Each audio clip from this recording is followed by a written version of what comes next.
Papo Mineiro hoje, numa prosa de turismo gastronômico, com o nutricionista e charcuteiro Peterson Tonini. Ele é mestre em turismo e meio ambiente pela UNA, estudou nutrição na UFOP, também é charcuteiro como hobby, desenvolve produtos à base de carnes maturadas, também professor e coordenador do curso de gastronomia, e agora também o recém-lançado pós-graduação em cozinha mineira contemporânea na Faculdade Arnaldo. E é o atual superintendente de políticas do turismo e da gastronomia da Secretaria de Estado de Cultura e Turismo de Minas Gerais. Seja bem-vindo. Tonini é mais fácil, né, Peterson? Fica mais fácil. Muito obrigado, Hernani. Prazer estar aqui batendo esse papo com você aí e poder contar um pouquinho da minha história. A sua trajetória, inspirar o pessoal aí na gastronomia, né? Isso. Essa aí. Política pública tão importante para o Estado. Né? Sim. Então, a palavra é sua. Vamos lá conhecer a sua história, que também tenho certeza que é inspiradora para outros. Bom, então vamos começar lá do início, né, Hernani? Eu sou mineiro de Rio Piracicaba. Para quem não conhece, Rio Piracicaba está ali próximo a João Molevade, né? Mais ou menos uns 15 quilômetros. Cidade pequena, 15 mil habitantes. 15, agora acho que tem 14.999, mas é uma cidade maravilhosa, onde eu passei boa parte da minha infância e adolescência. Eu saí de lá aos 18 anos, quando meu pai, que trabalhava na Vale, foi transferido para Timbopeba, em Mariana. E aí nós tivemos a grata oportunidade de sair de um lugar que era maravilhoso, que a gente cresceu com aquele tipo de cidade que todo mundo conhece, todo mundo pelo nome, né? Eu literalmente, você é filho de quem todo mundo sabe, né? E aí a gente se mudou para Mariana. Nesse período eu já tinha vindo a BH fazer um curso de eletrônica, cara. Você acredita? Eu fui fazer um curso de eletrônica. Eu queria fazer um curso de... Foi muito engraçado, que eu queria fazer um curso de informática na época, mas a informática estava muito deslocada do lugar onde a gente tinha conseguido a República. E aí o número de passagens, o deslocamento acabou me fazendo não conseguir cursar o curso que era eu e meu irmão. Ele estava no Cefet, eu estava na Cotemig, e aí eu precisava estar mais próximo do Cefet, que ele era mais novo do que eu, e eu acabei não conseguindo fazer o curso de informática, fui fazer um curso de eletrônica, mas eu desisti. Não dava, não. Eu sou muito... eu sou uma pessoa muito agitada. Eu faço gosto de estar fazendo várias coisas ao mesmo tempo, e a eletrônica dependia de uma dedicação exclusiva para decorar aquelas coresinhas que tinha no transistores, nos resistores, cara, que não... Eu descobri que não era minha praia.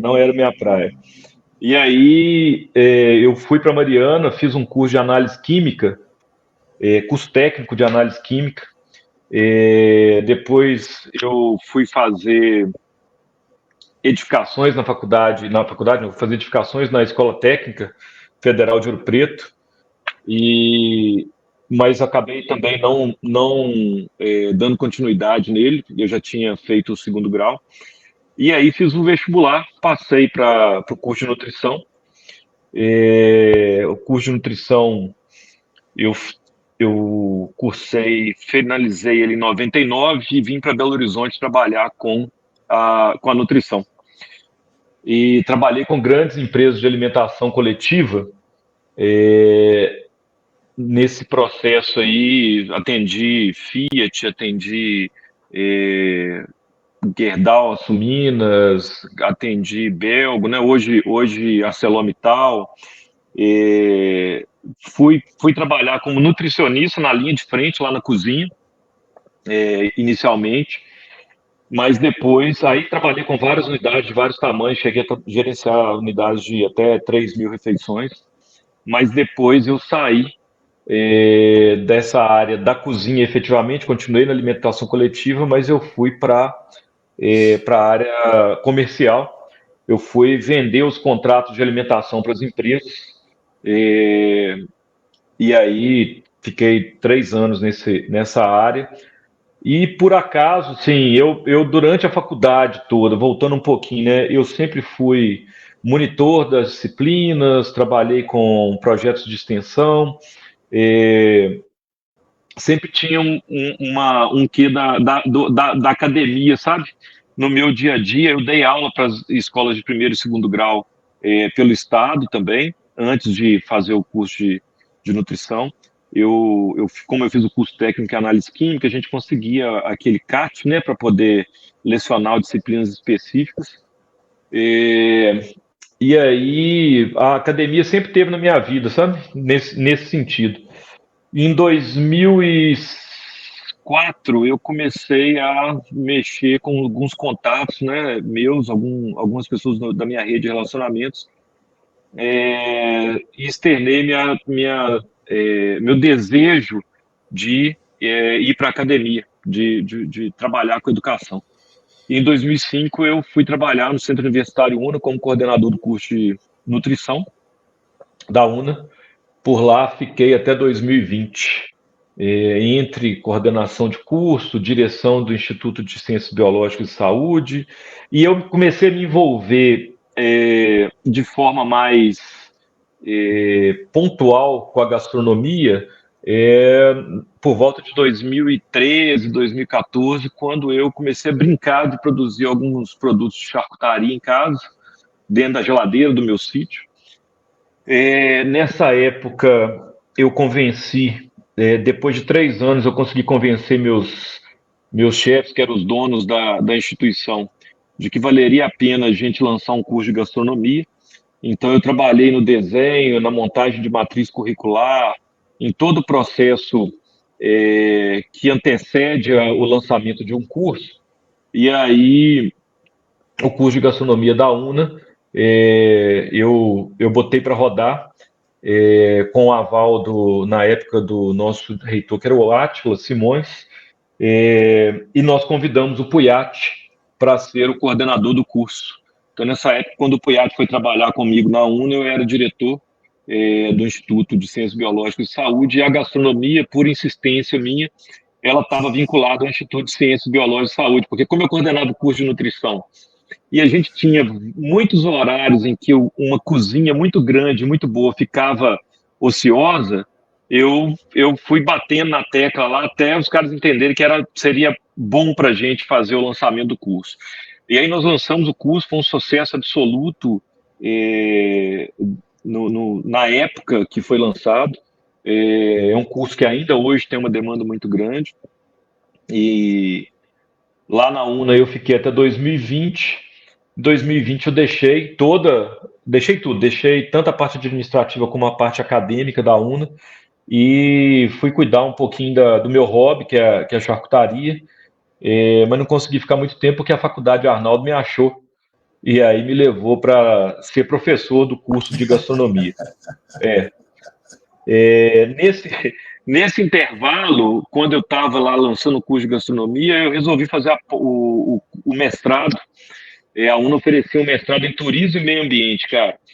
E aí eu queria muito estudar a gastronomia de alguma forma. Não existiam mestrados na área de gastronomia no Brasil. Hoje existe um, parece, se não me engano, é no Ceará, ou no Nordeste do Brasil, mas eu acho que é Ceará. E aí eu falei assim, pô, tem o curso de turismo aqui, o mestrado em turismo. O turismo e gastronomia, as duas coisas não andam separadas, né? Eu preciso achar um link aqui. Eu fiz uma proposta de estudo para o meu orientador, que era o professor Reinaldo Dias, que é autor de grandes livros da área do turismo, principalmente de patrimônio imaterial e tudo mais. O Reinaldo era um dos coordenadores do curso. E aí eu fiz a proposta para ele da gente estudar, de eu estudar o Festival da Jabuticaba de Sabará. E quando eu apresentei para ele, cara, como atrativo turístico, né? Como a gente traçar o perfil do visitante ou do turista do Festival de Jabuticaba, de Sabará.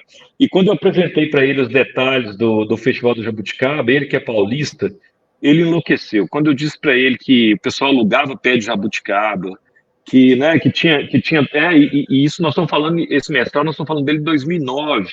2009, o Festival de Sabará, ele não chegava nem perto do que ele é hoje. Hoje o Festival de Sabará é uma monstruosidade, tão grande que é, né, o volume de pessoas que leva lá. Em 2009 e 2010 foi quando eu fiz a minha coleta de dados, o Sabará tinha um grande festival, obviamente, mas não tinha essa dimensão que tem hoje. Então, eu consegui estudar, né, o perfil, traçar o perfil dos visitantes e dos turistas. A gente fez o lançamento, eu fiz a defesa do meu mestrado em 2011, e aí, de lá para cá, eu passei a trabalhar com gastronomia. Eu já vinha me embrenhando na gastronomia, fui parar na Faculdade Arnaldo, né? Como voltando aqui naquele ponto que eu estava. Fui parar na Faculdade Arnaldo como professor. A coordenadora, que era a professora Thalita, me pediu para cobrir umas férias dela, eu cobri umas férias dela, e aí logo em seguida ela me deu notícia que ela estava querendo ter um segundo filho, logo em seguida ela engravidou e aí a coordenação caiu no meu colo, né? Não estava nos meus planos, não era exatamente o que eu tinha desenhado para esse momento da minha vida, mas eu entendi também uma oportunidade de fazer outro curso de gastronomia, se destacar e ser percebido pelo público, né, interessado na gastronomia. E lá eu fiquei, né, lá eu ainda estou, eu tenho uma coordenação que eu fico durante algumas horas lá na semana, normalmente no período noturno, porque durante o dia eu estou aqui na superintendência, né, de política de turismo e agora gastronomia também.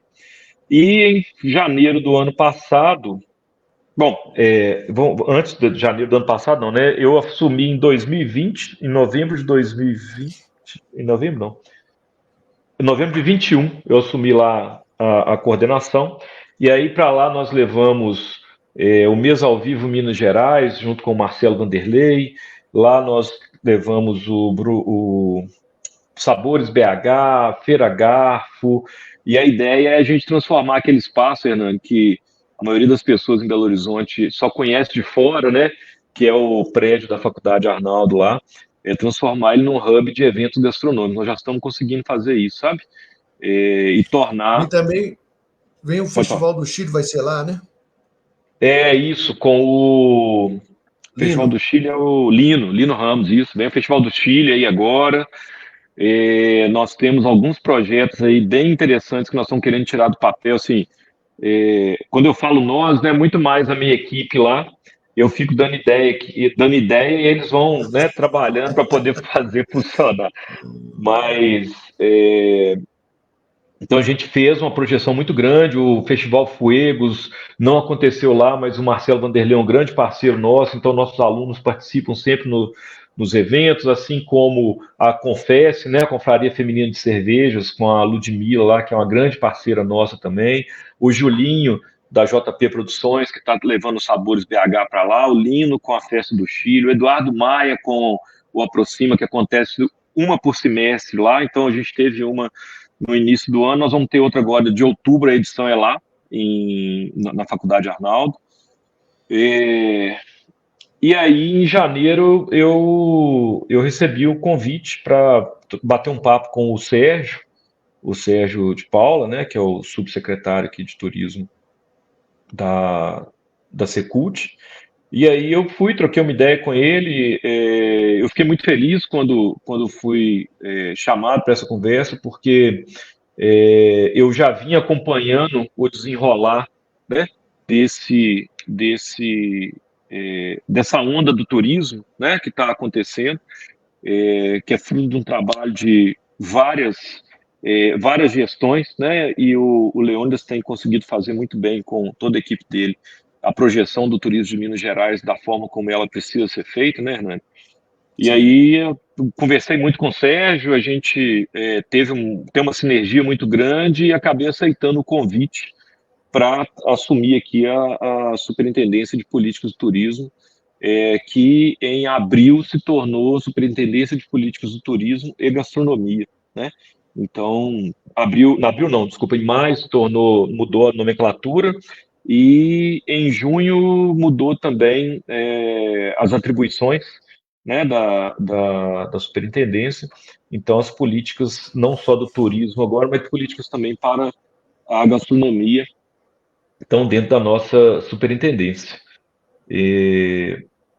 Então, assim, em resumo, né, é um pouco isso. Eu sou, só para fechar a história aqui, eu sou uma pessoa muito inquieta. Então, se você me visitar na minha casa lá, você vai ver que além da fábrica de charcutaria, né, além da minha, do meu espaço para montar, né, para fazer minhas experiências com a charcutaria, eu também tenho um quartinho de bagunça lá que eu tenho. A única coisa que eu não tenho ainda, porque eu fui vetado de comprar, foi uma máquina de solda. Mas porque eu adoro mexer, fazer com carpintaria, eu sou curioso. Então, assim, na minha casa, boa parte das coisas que eu tenho lá, eu mesmo faço, mesa de jantar. Assim, se eu tiver tempo, eu ocupo ele com o que for, o que tiver a meu alcance. E aí eu fico aqui. Confesso para você que eu estou tendo muito pouco tempo para fazer outras coisas. Isso que eu ia Você falar, que hora que você conhece está bem. dormindo? Aí Que de hora que você está meia-noite às 6 dá dormindo? para dormir. De meia-noite às 6 dá para dormir. Mas é isso, eu estou muito feliz, sabe, esse momento que a gente está vivendo no turismo, e de poder estar participando disso aqui e ajudando a construir junto com toda a Secretaria de Cultura e Turismo, junto com o governo do estado. Não tem Muito bom. certeza, não tem dúvida, né? Não tem dúvida, Peterson, que é, essa questão de da gente estar vivendo hoje um momento fantástico de cultura e turismo no estado, né? E não é só na Sim, capital, no estado inteiro.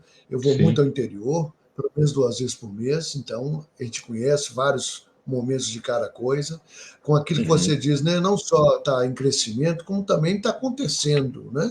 Com É, grande conquista, uma conquista muito grande. E o nosso comandante está aí, cada dia tem uma ideia diferente, cada dia tem uma, com ele que é terrível. Cada dia aquela cabeça cria novas coisas, uma criatividade fantástica, mas é, realizável, e está conseguindo sim. entregar várias coisas. Então, você também, como cientista, você deve ter aí muitos para frente. Como é que tem esses Sim. planos? Bom, a gente tem, né, dentro da superintendência, duas diretorias, a de regionalização e a de qualificação e capacitação. É, a regionalização, obviamente, né, a gente tem não sei, né, se todo mundo que está nos ouvindo aqui sabe disso, mas Minas Gerais é um exemplo para o Brasil inteiro, o processo de regionalização que nós desenvolvemos Vanguarda, aqui. vanguarda. Vanguarda, vanguarda, né? Na verdade, nós somos o exemplo, né, Hernani, para a construção desse processo, né? É fundamental para que o turismo, num estado do tamanho que nós temos, com 853 municípios, ele chegue efetivamente em cada um deles. Se a gente não tiver essa regionalização e essa descentralização dessas políticas, a gente efetivamente não teria a capitalidade que nós temos hoje, né? Então, esse processo de regionalização que hoje é a Daniele, que é a nossa diretora, que cuida, é, é fundamental, né? Então, nós temos uma relação muito próxima com as instâncias de governança regionais, são 45 instâncias de governança regional, são 620 municípios regionalizados, e a gente sabe que esse ano nós temos mais municípios que vão solicitar a regionalização, e a gente está muito feliz com isso, né? Esse ano, dentro da diretoria, nós tivemos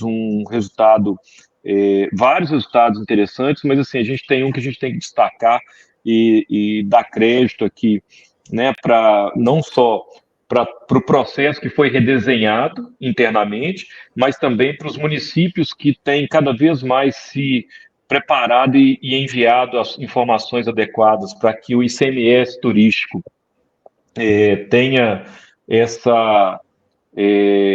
número tão grande de municípios que consiga receber efetivamente o ICMS, né? Nós estamos falando de 489 municípios que foram habilitados na prévia, tá? E nós agora temos 37 ou 38 municípios que fizeram o recurso, fizeram a interposição do recurso, e nós estamos fazendo a análise e já temos resultados assim, bem interessantes, que a gente sabe que na primeira leva que nós fizemos, de 8 municípios que nós analisamos, 6 já tinham condições, né, adequaram sua documentação e tal, e já vão ser habilitados também. Então, nossa expectativa é que a gente tenha um número recorde de municípios habilitados para receber o ICMS esse ano. Em contrapartida, dentro da diretoria de qualificação, de capacitação e qualificação, que é a nossa diretora, é a Anne, a gente tem desenvolvido um trabalho junto com a Secretaria de Educação, através do Trilhas do Futuro, junto com a SEDESE, junto com o CID, e a gente está prevendo aí coisas em torno de 130 mil, 130 não, 127 mil vagas de cursos voltados, com capacitação voltadas para o trade turístico, sabe? Ou é uma capacitação em atendimento ao turista, ou é uma capacitação para cozinha, para atendimento em bares e restaurantes, cursos de camareira. Então, todas essas demandas que a gente sabe, assim, que a gente fala, né, o turismo é fundamental, mas a gente precisa fazer uma preparação anterior para que a gente tenha um resultado positivo, né, Hernani? Porque só levar o turista até o local sem a população e a comunidade, o trade está preparado para receber ele lá, não funciona, né? Então, a diretoria de qualificação faz isso muito bem. E a gente vem agora com a gastronomia, que acabou de ser agregada, né, à nossa superintendência. Nós estamos desenhando ainda as ações, partindo do que já existia, que era o plano da gastronomia mineira, né, que todo mundo conhece, já foi publicizado, né. Nós estamos tentando agora desenhar quais ações, né, que nós vamos desenvolver aí para o próximo ano. A gente começou com um grande festival, uma grande parceria que iniciou agora, né, com o pessoal de Curaçao. Nós fizemos o primeiro simpósio internacional de cozinha mineira contemporânea, e o país que foi convidado dessa vez foi Curaçao, onde nós tivemos várias ações que culminaram, inclusive, com possibilidades de negócio entre o trade turístico, entre as instituições de ensino e o governo de Curaçao. Tivemos uma tivemos uma reunião de negócio para apresentação de Curaçao sobre as demandas deles. Tivemos a apresentação dos nossos parceiros que estiveram lá conosco, então, pessoal da cachaça, pessoal do queijo, pessoal do café, pessoal dos doces. Nós tivemos lá produtores de alimentos, né, como o Kiki Ferrari, que é um chefe assador e tem uma marca de molhos, né, de salsa, que é o Chef in Boss, e existe grandes possibilidades de troca, sabe, com o Curaçao, nesse sentido de possibilidade até de criar fábricas, né, obviamente, se o empresário tiver interesse, de levar para lá. É uma ilha com 150 mil habitantes, 440 mil quilômetros quadrados apenas, né, mas é uma potência em termos de turismo e de negócio. Eles recebem por ano lá o que o Brasil recebe de turista aqui, como um todo. Eu achei muito interessante o Festival Internacional, porque dentro desse festival, uma segunda, terceira, quarta edições, você vê que eu vou mais longe, né? Sim, sim. A gente pode fazer com a Copa e o Panamá, né? A gente pode fazer com a TAP em Portugal, a gente pode fazer esses voos novos que estão vindo para a Flórida, para a Argentina, para o Chile, né? Então, nós podemos pegar esses países e fazer essa questão, porque o secretário Leônidas percebeu muito bem, porque, de repente, a gente tem que fazer o comércio dos nossos produtos também, aproveitar essa questão turística e fazer esse comércio dos produtos, não, uma cachaça, um queijo, um vinho, um azeite, essas coisas todas que Minas Gerais tem tão floresção, tanta produção, e primeiro, em muitas dessas coisas, o produtor, né? Os produtores são os melhores, possivelmente, não só do Brasil, como do mundo. Então, eu acho que é muito interessante dar uma continuidade nesse projeto. E eu te falo que eu acompanho a regionalização, porque eu coordeno a Câmara Temática do Conselho Estadual de Regionalização e Segmentação Turística. Então, eu acho que é um trabalho fantástico. Eu acho que a equipe da Secult é muito boa quem já passou e quem está. Então, isso está sendo encaminhado muito bem e nós vamos permanecer na vanguarda durante muito tempo ainda. Mas Tonini, conta um pouco mais, porque todo mundo está interessado e também, inclusive eu, nessa questão de você, charcuteiro. O que é isso, hein? Como é que surgiu isso na sua vida? Então, Hernani, em 2014, cara, eu tenho um sítio aqui em Brumadinho, eu estou ali do lado eu estou no condomínio Recanto da Serra. Para localização mais fácil, a gente é um condomínio vizinho do Retiro do Chalé, que é o maior condomínio ali da região, né, que todo mundo, a maioria das pessoas conhece. Eu construí lá, então, na verdade, em 2014 me entregaram esse sítio, ele ficou pronto. Em 2014 eu estava lá na UNA, na direção do Instituto, e com muitas demandas e com muito trabalho, e cozinhar me desestressa, sabe? E eu, sempre que eu tinha oportunidade, eu estava cozinhando alguma coisa lá nesse espaço que tinha acabado de ficar pronto. A gente estava, eu, minha esposa, meus amigos, né? Todo mundo, a gente estava em lua de mel com o espaço, porque tinha acabado de ficar pronto. E eu tinha tido um desejo anterior de produzir cerveja, mas como eu morava em apartamento, eu fui voto vencido em casa, sabe? Não, cerveja dentro do apartamento não vai rolar, não, porque cerveja vai ficar tudo com cheiro de cerveja, tá? Não sei o que. Eu falei assim, não, tudo bem, não vou fazer isso. Mas eu falei com ela, o sítio está ficando pronto, aí o dia que o sítio ficar pronto, eu vou entender o que eu posso fazer lá, o que eu quero trabalhar, quero brincar, entre aspas, né? E aí eu perdi o pique da cerveja artesanal, mas eu, conversando com uma grande amiga minha um dia, a professora Cláudia Colamar, que ela é até autora de um livro sobre charcutaria artesanal, ela falou assim, isso foi antes dela escrever o livro, ela falou assim, fiz uma copa na minha geladeira de casa, você sabe que ficou boa? Eu falei, sim, é mesmo, Cláudia? Ela falou assim, Peterson, ficou ótima. Aí eu falei assim, que legal, vou estudar essa história aí. E aí comecei a procurar material para estudar, e você não achava, hoje você acha, você não achava nada em português dessa matéria, né? E aí eu comecei a comprar alguns livros em francês, livro em espanhol, porque a França produz muito, né? Tem muitos autores na área da charcutaria. A Espanha é um berço da charcutaria, assim como Portugal também, Itália.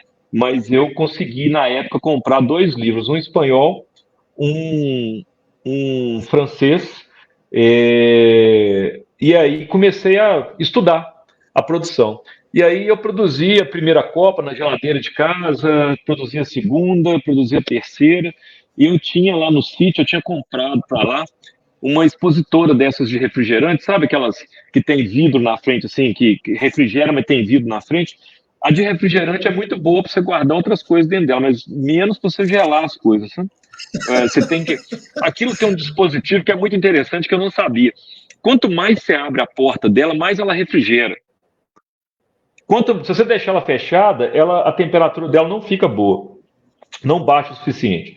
E aí eu tinha comprado isso para ser a minha geladeira lá, de um amigo e tal. Só que não funcionou, eu comprei uma outra geladeira e fiquei com essa geladeira parada. Um belo dia eu falei assim, vou transformar essa geladeira numa maturadora de carne. Eu, professor pardal que sou, comprei Entrei na internet, comecei a ler sobre o que era controlador de temperatura, controlador de umidade, tal, e aí eu achei uma marca lá, comprei um aparelhinho, montei uma caixa com ele lá, e aí fiz a instalação nessa geladeira e passei a ter capacidade de controlar a temperatura e umidade desse equipamento. E ventilação, porque depois que eu consegui controlar a temperatura e a umidade, eu meti lá dentro 2 ventoinhas dessa de computador para fazer o ar circular. Então, e aí lá eu comecei a colocar minhas carnes, né, para maturar. E aí eu primeiro desenvolvi a copa, e aí eu agradeço demais a todos os meus amigos que frequentavam a minha casa, o meu sítio, porque todos eles serviam de cobaia. Olha, então, toda vez que alguém chegava lá e falava assim, não, peraí que você tem que experimentar o negócio. E a coisa foi caminhando. Eu tinha feito já, foi 2014, em final de 2014, quando foi no início de 2015, eu já tinha acertado o tempero da Copa. Eu já falei assim, é esse tempero que eu quero ter. E aí, como nutricionista que sou, eu sempre trabalhei com ficha técnica, então eu tenho ficha técnica de todos os meus produtos, 0,1%, 0,2%. A charcutaria artesanal, assim como a cerveja artesanal, ela é muito milimétrica, sabe? Assim, ela é muito precisa. Você precisa garantir precisão em tudo que você vai fazer para você garantir repetibilidade. Porque não adianta você comer um produto hoje, daqui a 2 meses você voltar lá para comprar e o produto, a copa que você comeu é totalmente diferente, né? Mas aí, enfim, eu consegui adaptar esse equipamento. E aí, depois de 4 meses fazendo, porque 4 não, depois de 8 meses fazendo copa, porque uma copa, para quem não conhece, ela demora 3 a 4 meses para ficar pronta. Então, depois que eu fiz a primeira, eu fiz a primeira em 2014, ela ficou pronta. Eu achei que estava salgado. O que eu fiz? Eu peguei a receita que eu tinha, fiz 6 receitas diferentes e coloquei 6 copas para maturar. Dessas 6, aí levou mais 4 meses. Dessas 6, eu escolhi uma que eu falei assim, esse é o tempero que eu quero para o meu produto. Eliminei as demais e essa virou a minha copa, que é a copa que eu produzo até hoje. Não satisfeito, Hernani, como eu tinha acertado a copa, eu falei assim, agora eu vou fazer um presunto cru, pata inteira. A minha esposa é muito cartesiana, sabe? A minha esposa, ela é da área financeira, ela é cartesiana demais. Ela olhou para mim e falou assim, essa copa aí demora 4 meses para ficar pronta. 4 meses. Ela falou assim, esse presunto que você colocou aí, vai demorar quanto tempo para ficar pronto? Eu falei assim, ó, para ser chamado de presunto, ele tem que ficar pelo menos 1 ano na maturação. Aí ela olhou para mim assim, você é muito doido, você só vai saber se isso deu certo daqui 1 ano? Eu falei assim, Ela falou assim, não tô acreditando que você faz isso, não. Aí eu falei assim, Soraya, deixa eu te contar. E aí surgiu um dos lemas da minha charcutaria. Eu uso a camisa da charcutaria, que é o seguinte: é sal, ervas, especiarias e paciência. Quer ser charcuteiro, cara? Se não tiver paciência, você não precisa, pode esquecer, procura outra coisa para fazer, sabe? E aí foi 1 ano para esse presunto ficar pronto, e nesse inteirinho aí eu ainda fui desenvolvendo outros produtos. Aí desenvolvi a bressal bovina, desenvolvi linguiças, mas linguiça, aí você fala assim, poxa, por que charcutaria? Linguiça é charcutaria, torresmo é charcutaria, carne de lata é charcutaria, né? Tudo isso é charcutaria. Tudo que é bom. Tudo que é bom e gostoso. Tudo que é bom. Carne de sol, salaminho, né? Aí você pergunta para mim assim, então, Peterson, você começou a fazer a sua charcutaria e aí você produziu linguiça? Não. A única coisa que eu não queria produzir era linguiça, porque a linguiça você faz hoje, come amanhã. Eu queria um trem que demandasse tempo, sabe? Que eu tivesse que cuidar dele ali, que eu pudesse entender o processo. Tal. Então, desenvolvi salames, fiz alguns experimentos que algumas pessoas me pediram. Então, o Matheus Paratella, né, que era do restaurante Paratella, ele me pediu para desenvolver para ele um cotechino. A gente, na Itália, chama cotechino. Aqui no Brasil, você já deve ter ouvido falar pudiguinho, que é uma linguiça feita com a pele do porco, carne do porco, ela é pré-cozida e tal. Então, o Matheus me pediu, eu tenho outros parceiros que me pedem para desenvolver linguiças específicas para eles, mas eu desenvolvo, hoje eu faço linguiça, vendo linguiça, né, tenho lá minha vendinha de linguiça, mas nada de forma industrial, é uma coisa totalmente artesanal, É faço quando tenho artesanal, tempo, faço quando Isso. posso, quando tenho tempo. O povo É. vive reclamando, porque desde que eu vim para cá não tenho tido muito tempo para fazer isso, mas na verdade, começou como uma alternativa terapêutica, viu, Hernani? Mas é Eu, verdade. é, Todo hobby que vai caminhando bem, de repente vai ser um negócio, né, para valer. Mas é, por enquanto não. O negócio é para você relaxar mesmo, né? é, é, Nós estamos terminando, Tony. E aí, eu queria que você deixasse uma mensagem. eu tenho eu tenho 20 anos que eu tô casado, sabe? E eu e minha esposa temos uma sinergia muito grande.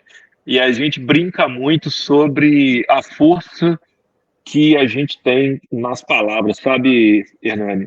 É, a gente brinca muito assim, ó, quando a gente quer uma coisa, a gente acredita nela e a gente trabalha para isso, obviamente, elas acontecem, sabe?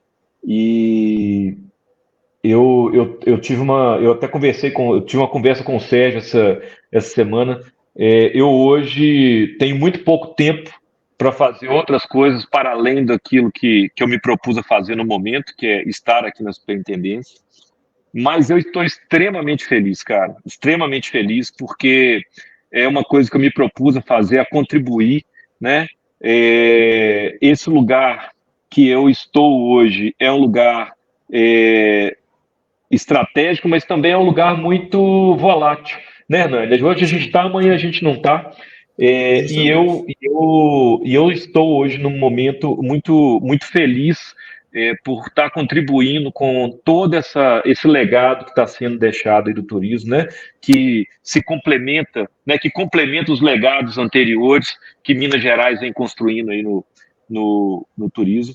É, então, apesar de estar com outros projetos pausados no momento, eu estou extremamente feliz de estar aqui e de estar ajudando a realizar todo esse processo que a gente vê o turismo passando aí.